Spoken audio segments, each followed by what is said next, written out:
bright and very cold morning in the middle of nowhere, Ontario. We're in the middle of nowhere because we are driving the Toyota 4Runner.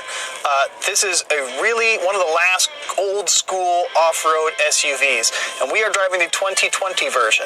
Or are we? I will explain that. But first, let's start off with this gigantic ice-covered hill, because we have a 4Runner and we can go anywhere we want to. The 4Runner shares a lot of its mechanicals with the Tacoma. It's a real four-wheel drive system, has a transfer case, has 4-low. It's a solid axle rear, independent front suspension, and look at us just go up this. I couldn't walk up this hill, and it's not even trying. This is just pretty easy. I just have it in 4 high, actually. I'm not even in 4 low. This car has winter tires on it, which is going to be a help to us today because it's pretty much frozen solid out here in the off-road boonies. If it was a bit more muddy, we'd want some real off-road tires, but today those winter tires are exactly what we want. Now, I was kind of alluding to the fact that this is a 2020 because this is a very old vehicle. This thing debuted basically in 2010, and they gave it a pretty thorough refresh in 2014, but still that was 6 years ago, which in car years is like 1,000. So there's a lot of old mechanicals here. For example, the engines, they started making this family of engine in 2002. Obviously it's been updated and such, but it's old. You know, if there was ever a segment in which being an old vehicle matters the least, it's off-road, because if it works, don't fix it. You don't want a lot of complication off-road. You want something that works. And when you have something like this big obstacle here, you want a vehicle that you can just drive right through it. Like this. Why is it so capable? Just the basics. It's got great ground clearance. If you look underneath this car, all the mechanicals are tucked up high so that they're out of harm's way.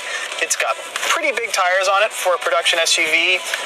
It's got a good wheelbase, and it's got lots of torque down low from that 4-liter V6. It makes 270 horsepower and 278 pound-feet of torque. It's pretty much a tractor motor. It doesn't rev that great. It just kind of chugs along. It kind of feels like an old V8, but it's a big V6. On the not-so-nice side of things, that big V6 feels like it's from the Industrial Revolution. It's very coarse. It feels fine, like it drives smooth. I just wish there was a mute button. It sounds not great.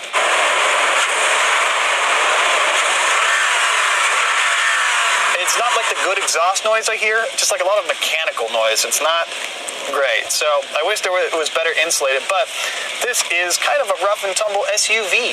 This is a vehicle that you could really own for a lot of kilometers. It would last you years and years. So this thing is really built for the long haul. Everyone likes the look of the 4Runner. It's got a very boxy, utilitarian, business kind of look, and it just says to people that I go rock climbing on the weekends and I own a kayak, which I don't do either of those things. But the point is that this really is a good fit to the people that actually do have one of those outdoorsy, active lifestyles. If you want a vehicle that can carry kayaks or get you out to the trails or tow a snowmobile, it can do a lot of stuff that people want to do for their weekend hobbies. The visibility in the 4Runner is really good. It's a really easy SUV to park, and I feel like I can see out of it. I can make my lane changes, and in that way, it's really nice.